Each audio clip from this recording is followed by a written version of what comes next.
C'est quand je veux? On est parti? Yeah! Eh ben on est tipeurs. Bonjour à tous et bienvenue à cette présentation de Tetris de Grandmaster.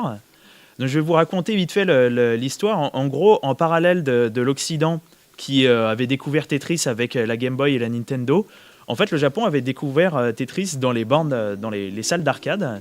Et c'était le producteur du premier Tetris, c'était Sega. Bonjour Nintendo. Qui était toujours en pleine guerre avec Nintendo, donc c'est quand même marrant. En Asie de l'Est, en fait, tout le monde a connu Tetris dans les salles d'arcade. Et au Japon, il y a un mec qui a décidé de détrôner Sega Tetris en faisant les jeux Tetris de Grandmaster, dont le premier qui est ici, qui est très inspiré de Sega Tetris et qui a un concept très intéressant. Je vais vous le montrer, je vais lancer la partie. Je vais mettre mon casque. Voilà, 3, 2, 1, c'est tipar. Go.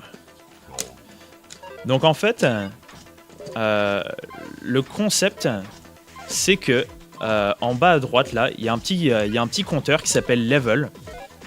Et level, il monte de 1 à chaque fois qu'il y a une pièce qui arrive. Mais pas seulement. Là, je vais monter jusqu'en haut, parce que sinon c'est un peu... je vais perdre du temps. Vu que les pièces tombent pas instantanément. Il n'y a pas cette fonctionnalité-là dans le premier jeu. Voilà, nickel. Et comme vous avez vu, je vais vous le refaire pas mal de fois, mais en gros, là, je suis passé de 45 à 49 parce que le compteur de level augmente de 1 aussi à chaque ligne lavée.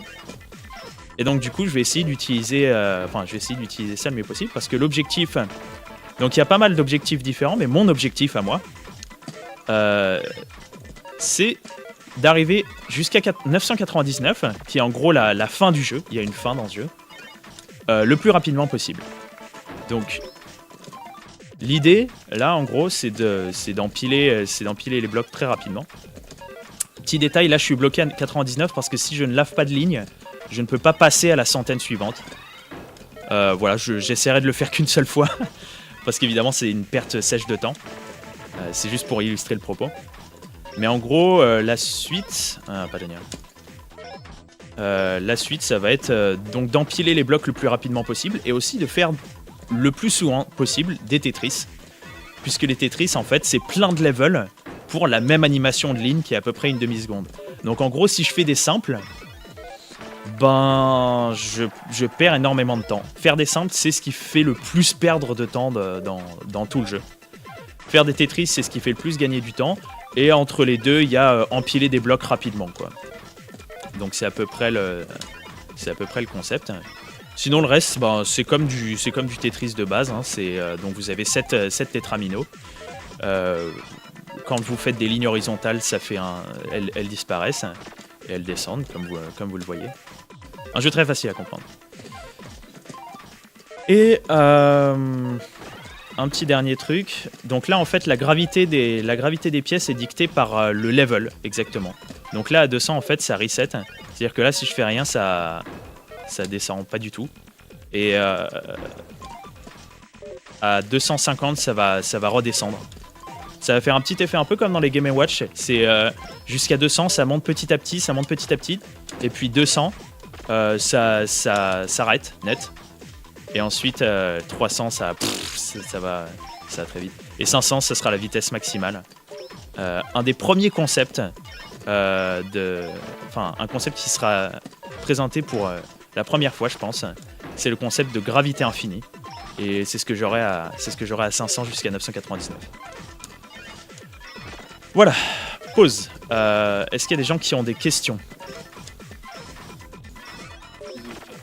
Quoi?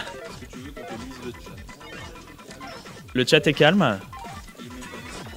S'il y a des questions dans le... S'il est même pas dissident, c'est pas normal ça. Le chat est fatigué, c'est pour ça. Je vois absolument pas pourquoi, il est 1h de l'après-midi. Il est... Ouais, en vrai, il est un peu 48h du matin, ouais. Évidemment, je sais que ça a dû être une sacrée épopée pour tout le monde. Ouais. On sait pas s'il est traumatisé ou si c'est le syndrome de Stockholm. En tout cas, ils ont l'air d'aimer ça. Hein. Je vais raconter vite fait les scores. Donc en vrai, il y a plusieurs objectifs. Un des objectifs pour un débutant, un néophyte, c'est de monter son grade. Le grade, là, vous voyez, c'est le truc en haut à droite, c'est S3. Et j'ai mon prochain grade à 40 000 points. Et je vais essayer de l'avoir assez rapidement parce que c'est une des contraintes. Voilà, nickel. Super. Donc là, en fait, j'ai S4. Et on va voir que ça va me servir un petit peu après. Parce qu'il y a... donc ça va jusqu'à S9. Et puis après, ça a l'air de s'arrêter. On comprend pas trop, genre, quand on débute. Il va dire S9, next grade at... point d'interrogation, point d'interrogation, point d'interrogation. Et c'est tout simplement parce qu'il y a un grade encore au-dessus. Et c'est la raison pour laquelle le jeu s'appelle Tetris The Grandmaster. Je vous laisse deviner le nom de ce grade. Voilà, exactement.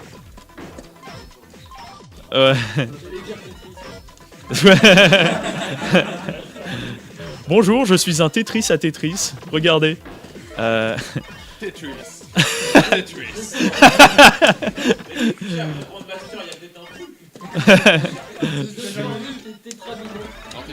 T'es plutôt blue pill ou red pill du coup bah là c'est clairement red pill parce que la ligne en fait c'est une...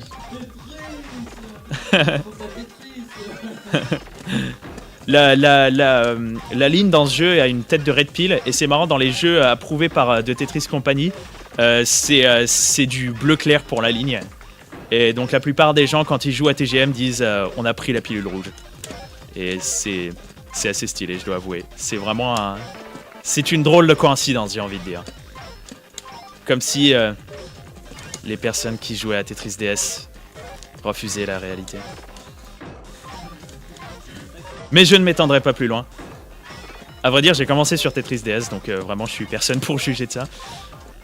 Là, voilà, donc c'est la gravité infinie, donc les pièces arrivent direct tout en bas. Je vais expliquer les techniques que j'utilise. Une des plus importantes, qui n'est pas vraiment une technique, c'est plus une tactique, c'est d'empiler en pyramide, là comme vous voyez. Pour qu'en fait les pièces quand elles arrivent elles soient pas bloquées au centre.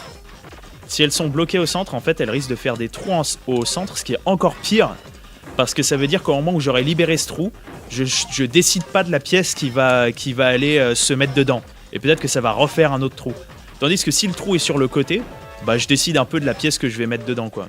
Donc là par exemple truc sur le côté, bon le S il va peut-être pas rentrer, celui-là il va pas rentrer, celui-là il va pas rentrer, c'est pas grave, lui il arrive, donc du coup voilà. On va développer une façon de jouer le jeu qui est en gros d'empiler de manière pyramidale. Donc ça c'est la première stratégie. Et après bah, c'est essentiellement des petits trucs que je trouve vraiment stylés dans ce jeu. Le jeu il y a une permissivité dans la physique qui est absolument incroyable. Comme vous voyez les pièces quand même partent super vite sur le côté. C'est simplement parce que je peux bufferiser... Ah, dommage. Je peux bufferiser en fait les inputs.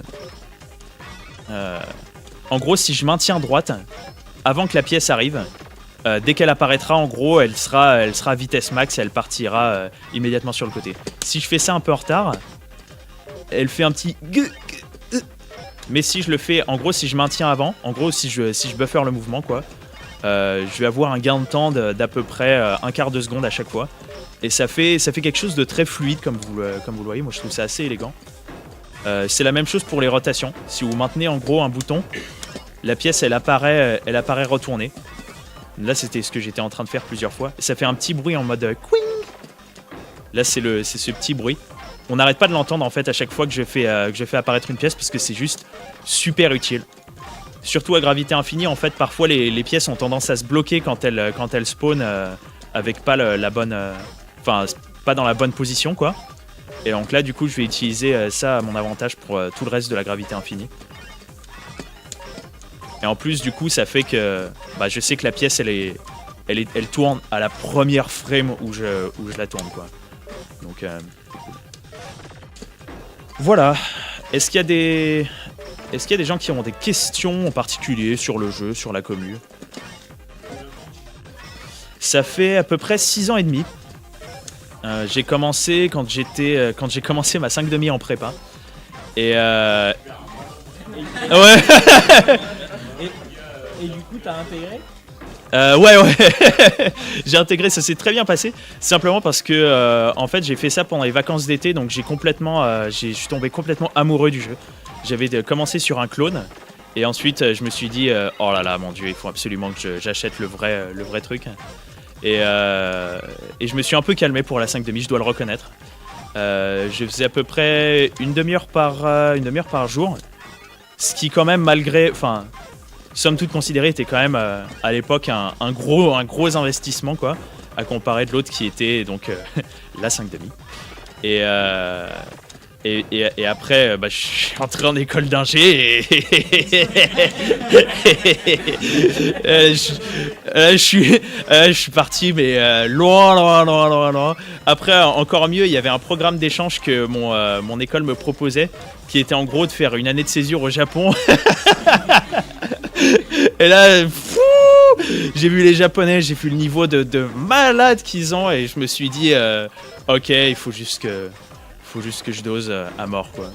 Je m'étais fixé un objectif d'ailleurs là-bas et je me suis dit ça sera un objectif facile à avoir et en fait je l'ai eu que le dernier jour avant de partir du Japon et entre temps j'avais dosé comme un gros malade donc là je viens de terminer, voilà, donc c'est le grade de grand maître. Là ce qui se passe là sur les crédits en fait ça a aucune incidence, je me permets de le souligner parce que c'est en fait, ça va en avoir une après, ça déterminera même si je serai grand maître ou pas. En fait, je peux même les skipper. Voilà. C'est quoi qu'il arrive, le timer est stoppé, ce sera aussi le cas pour les modes suivants. Mais là, pour l'instant, c'est un grand maître. Donc voilà, 10 minutes 25, ce qui est... j'ai envie de dire, c'est pas mal. Et c'est vrai que ça l'est. Pour un marathon au niveau occidental, 10 minutes 25, c'est solide.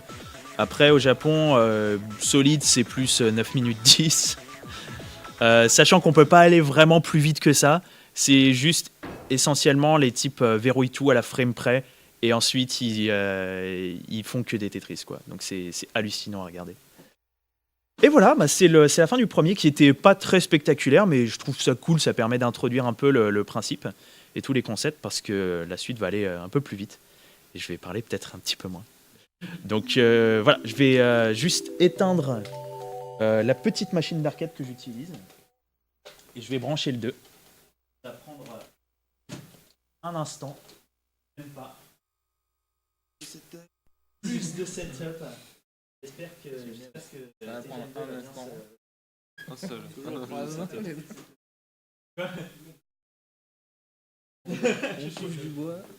J'ai vu les regards de toute la régie se poser sur moi. Tout va bien. Le jeu tourne juste à 61,7 frames par seconde. Ça ne devrait rien casser. Ouais. Bon.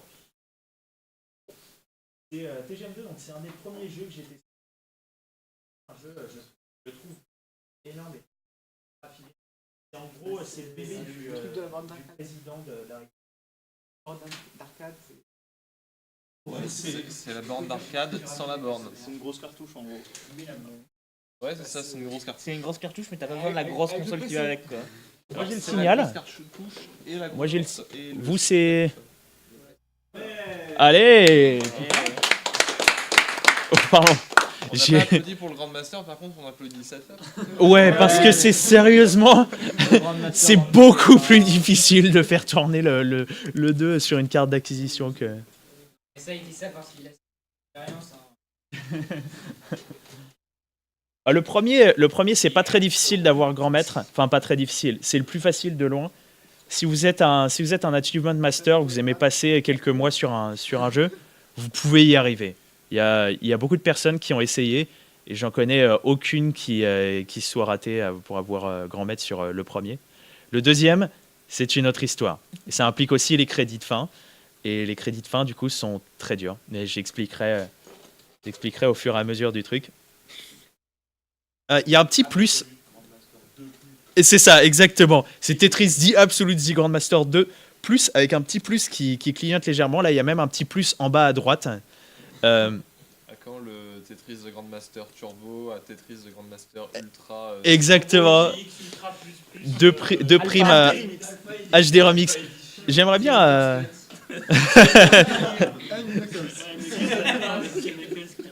And Knuckles. Bah le concept est plutôt c'est sympathique. En fait, au départ, c'était juste de Grandmaster 2 et le plus a rajouté je crois le mode double qui est très sympathique, qui est très marrant, que vous êtes en train de voir là, c'est une démonstration, même s'il a 2-3 bugs. Ils ont corrigé 2-3 bugs et surtout ils ont rajouté des modes plus difficiles, dont un que je trouve être absolument génialissime, que vous allez voir un petit peu après. Voilà, pour l'instant, je vais juste lancer le mode principal, qui s'appelle le mode Master, et dans lequel on peut avoir le grade de grand maître. Petite précision, là maintenant, j'ai droit à O. C'est un petit truc qu'ils ont rajouté. Et honnêtement, c'est ultra stylé. Ce que ça fait, en gros, c'est que ça verrouille pas immédiatement la pièce. Pour que je la verrouille, il faut que j'appuie sur bas. Donc en fait... je fais un petit mouvement de haut et bas pour faire tomber la pièce. Et ce que ça a de stylé, c'est qu'en gros, si je fais un petit trou, si je fais une petite cavité, je peux déposer les pièces dedans avec juste un petit coup de poignet. Et vraiment, tout se fait d'un mouvement de poignet, vraiment de manière très élégante. Et en plus de ça, c'est très permissif. Donc là, par exemple, vous allez voir... J'ai mis la pièce dans une position où voilà, elle allait pas rentrer au départ.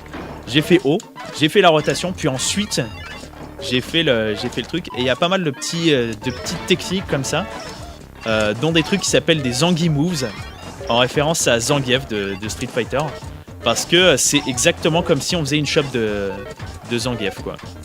Et pas mal d'autres mouvements techniques que je trouve vraiment ultra stylés. Donc ça, c'est vraiment, je trouve que de tous les modes de TGM, celui-là, c'est celui dont la période avant la gravité infinie est la plus agréable. Justement parce qu'on peut la jouer pratiquement comme si c'était de la gravité infinie. Et en plus de ça, il faut vraiment speedrunner à fond. Parce que j'ai des conditions à chaque section pour déterminer si je vais être grand maître ou pas. Si je peux être grand maître ou pas. Une des principales là, c'est il faut que je fasse au moins 2 Tetris par section. Donc là, je crois que je suis bon. Je vais avoir des indicateurs de toute façon j'en parlerai un petit peu après. Et l'autre condition, c'est de finir chaque section en moins d'1 minute 5. Donc si je fais au-dessus d'1 minute 5, je pourrais pas être grand maître. J'aurais même pas le grade de maître qui est un cran en dessous.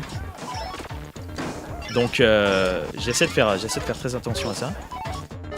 Là il y a 2-3 indicateurs qui font que c'est peut-être pas... Ok, d'accord. Donc là vous voyez, il y a un petit SK. Il y a des médailles dans ce jeu. Et le SK, c'est exactement ce que je veux voir en fait. Ah mince, c'est saleté. Le SK, c'est cool parce que ça veut dire que j'ai fait plus de 10 Tetris. Et ouais. Bonjour les rotations. Le jeu est pas très permissif au niveau des rotations, donc il faut toutes les connaître. Ça, c'est un de ses points faibles majeurs pour quelqu'un qui débute. Heureusement, ils ont un peu corrigé ça pour le 3. Mais ouais, c'est un peu... Ah, il y a des gens qui nous quittent. Je leur dis au revoir du fond du cœur. Merci à toutes les personnes qui ont rendu l'événement possible. Ok, c'est bon, j'ai fait mes 2 Tetris. Je pense que ma vitesse est pas mauvaise non plus. Désolé mec, je peux pas te serrer la main. Ah bon? Fais pas d'effort. Hein. Je sais. Ouais. Mais ça c'est vraiment la partie la plus difficile, je trouve.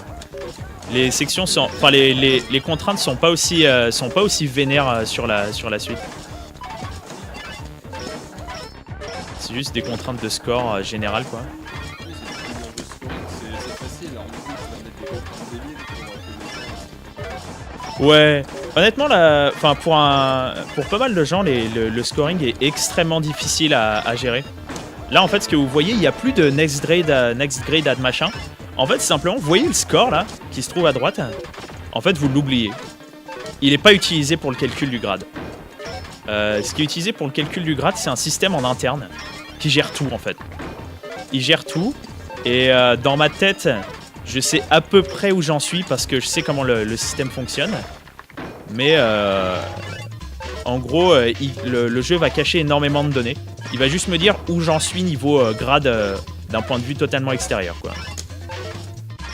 Donc là, voilà, c'est la gravité infinie. Et je sais pas si vous êtes en train de remarquer, mais genre, l'animation de ligne est un peu plus rapide par rapport à avant. C'est un peu chelou. J'ai l'impression que le jeu, là, il a beau être en gravité infinie, mais il est quand même, genre, il essaie de devenir encore plus rapide que gravité infinie. Et c'est tout simplement qu'il va accélérer, en fait, d'autres paramètres, comme par exemple le temps de lavage d'une ligne, le temps d'apparition de la pièce suivante, et il va aller de plus en plus vite. Pour la deuxième moitié, les contraintes en Tetris et en temps sont franchement ok. C'est un Tetris par section. Ça peut tuer des runs, mais c'est entre guillemets juste un Tetris par section. Et sinon, il faut pas que je ralentisse de plus de 2 secondes par rapport à la section précédente. Mais comme le jeu accélère de plus en plus, c'est pas très compliqué. On va dire que si ça se produit, c'est vraiment qu'il m'est arrivé un truc très grave du genre un level stop, où en gros j'étais bloqué à 999, ou enfin en gros à 699 quoi, et que j'arrive pas à faire une ligne pendant 5 secondes quoi. Mais c'est généralement grave. Waouh, j'ai réussi à remonter de ça, je suis assez content. Et là, bah, je vais essayer d'enchaîner les Tetris parce que j'ai un multiplicateur. Comme je suis au niveau, quand je me rapproche du niveau 750, chaque Tetris va me rapporter un grade en interne, qui est à peu de choses près une moitié de grade, quoi. Donc, il va falloir que je fasse du mieux possible. Mince, j'ai bloqué le puits.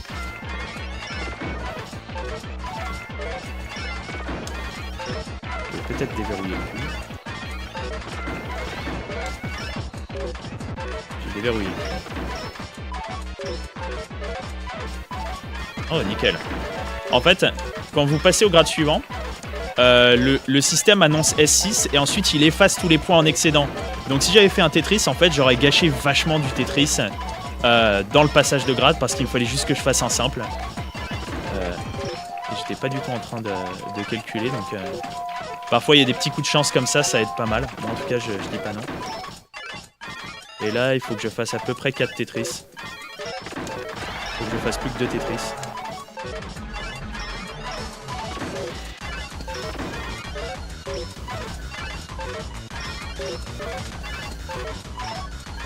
Plus qu'un. Je vais faire un combo de double. Ça devrait le faire. C'est bon. Ok. Donc, si tout se passe bien, vous allez voir un truc vraiment très cool que je vais probablement rater, qui va déterminer si je serai grand maître ou pas.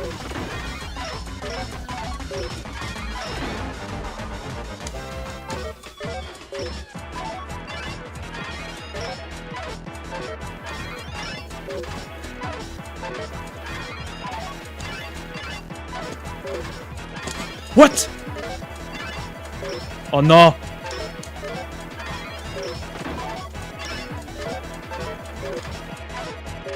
Une ligne. Merci. What the heck? J'ai jamais vu un truc pareil. On n'a jamais rien vu là.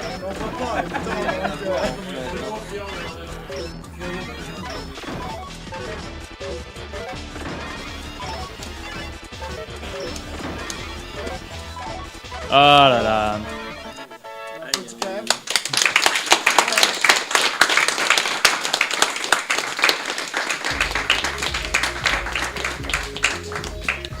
Donc j'ai eu le grade de maître parce que j'ai pas terminé l'invisible. Ce qui vient de se passer, je pense... Bon déjà c'était très dangereux. Normalement pour à peu près pas trop s'y perdre, faut faire une pile à peu près plate. Et j'ai fait une pile vraiment très élevée avec un puits très profond. Donc c'est compliqué parce qu'il faut mémoriser plein de trucs. Et je me disais tant que la ligne arrive ça devrait être bon. La ligne est arrivée. J'avais pas capté qu'il y avait un trou au niveau de la 6e colonne, évidemment. Et donc du coup la ligne s'est plantée comme ça. Et donc du coup j'ai complètement paniqué. Donc ça a rendu le truc vraiment très difficile. C'était le mode master. Et maintenant on va tester le mode qui est spécifique à la version plus du jeu, qui de mon point de vue est, pour rester en toute objectivité, le meilleur truc au monde. S'appelle le mode The Absolute Death Mode. Et spoiler, c'est difficile. J'adore ce mode parce que en fait il va pas faire de l'invisible, il va pas faire des trucs un peu genre gimmicky. C'est juste faut jouer très très vite et dès le début. Donc c'est assez self-explanatory. Je raconterai ça. Je vais juste laisser la parole. Ouais. On a 3000 €.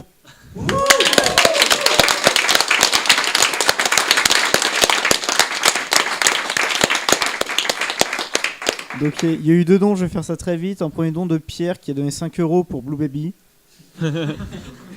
Et donc le don de 60 € qui permet d'avoir 3000, qui dit donc de Vincent qui dit merci aux runners et aux organisateurs pour ce marathon. Bah, merci à tous. On a pu atteindre 3000 € et il reste encore 500 € pour l'objectif final de 3500. Merci pour vos dons. Allez, on va commencer. Donc c'est le mode le plus marathon unsafe.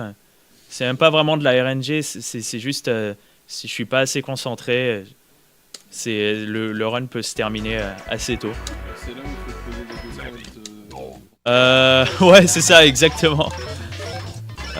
En fait, ce qui se passe, bon là, je commence direct, je fais un trou, puis j'en fais un autre, on se dit, mais mince, il joue pas très bien là, qu'est-ce qui lui arrive? En fait, comme les temps de lavage de ligne sont tellement courts, que je fasse un Tetris ou que je fasse un simple, ça fait pratiquement aucune différence. Et ça, c'est ultra stylé parce que ça fait que, contrairement à n'importe quel autre mode de jeu, j'ai la liberté de n'importe quel type d'empilement. Et donc du coup, tout ce qui me permet de... Tout ce pourquoi je suis le plus confortable, quoi, je vais devoir me lancer dedans. Alors en vrai, ce qui se passe, c'est que là, je suis en train de pousser le jeu. Normalement, le jeu... Là, normalement, la vraie vitesse, c'est ça, quoi. Mais je vais être obligé d'accélérer. Tout simplement parce que pour pouvoir accéder à la deuxième moitié, j'ai un prérequis. Le seul demande de ce mode, c'est que je finisse la première moitié, donc le niveau 500, en moins de 3 minutes 25. Donc là, ça va, je suis à peu près... Ouais, c'est bon, je suis largement dans les temps. Et après, le jeu va lancer la vitesse max pendant toute la deuxième moitié, comme dans TGM 1. Et là, c'est moi qui... Enfin, là, c'est le jeu qui va me pousser. Donc, faudra que je survive du mieux que je peux. La deuxième moitié est extrêmement difficile. Elle a l'air moins rapide que les versions suivantes, mais c'est tout simplement parce que en ayant juste un seul next, en voyant juste la pièce suivante dans le jeu, je crois que c'est vraiment la vitesse maximale qu'on peut raisonnablement demander à un être humain. Donc là déjà il y a un palier de vitesse pour le premier. Ouais, le palier des 300 et ensuite il va y avoir le palier des 400 qui va en gros mettre le jeu à une vitesse très proche de celle de 500.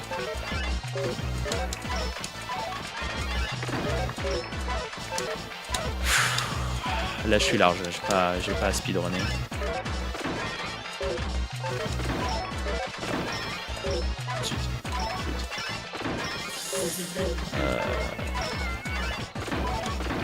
Sacre bleu. Baguette. Une ligne. Merci. Putain, rester à 399, c'est juste... c'est stressant comme c'est pas permis. Voilà. Et parfois, il y a de la chance. Donc là, par exemple, c'est pas mal de la chance. En vrai, l'aléatoire dans celui-là, il est encore plus maîtrisé que le premier, qui était déjà pas mal maîtrisé. Mais ça arrive quand même d'avoir des petites douilles, des petits gimmicks, donc c'est cool. Et là, je la ferme.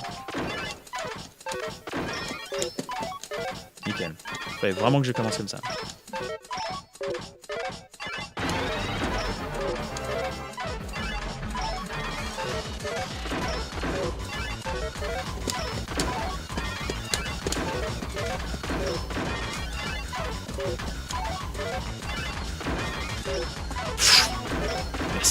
Merci. Merci. Merci. Merci. Merci. Merci. Merci. Merci. Oui.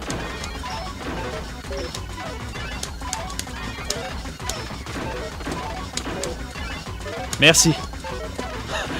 Merci tellement. Du fond du cœur. Mince.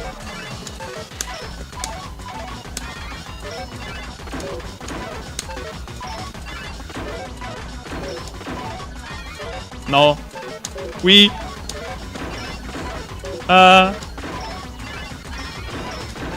Oui. Non.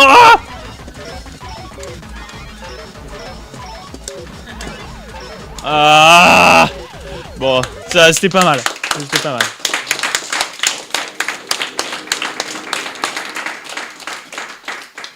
On aurait pu se dire, j'ai commencé la deuxième moitié sous une mauvaise position, donc c'est vraiment dommage, blablabla. En vrai, il peut se passer juste littéralement tout et n'importe quoi. Je peux passer 3 minutes sur le haut et ensuite complètement tout laver. Si j'ai la bonne distribution de pièces, parfois ça se produit. Donc c'est très difficile à cerner. Il faut parfois avoir des lectures complètement la main de Dieu pour réussir à s'en sortir. Et ce n'est pas ça. Donc voilà, deux masters. Un master sur le mode master et un master sur le mode death. Je suis assez content de cette perf. On va tout de suite enchaîner sur le gros du sujet, qui est Tetris de Grandmaster 3. Terror Instinct. En français, ça veut dire l'instinct de la terreur. Donc voilà, ça vous donne une petite idée. On va switcher, ça demande un petit setup, et puis on revient à vous tout de suite. À toutes.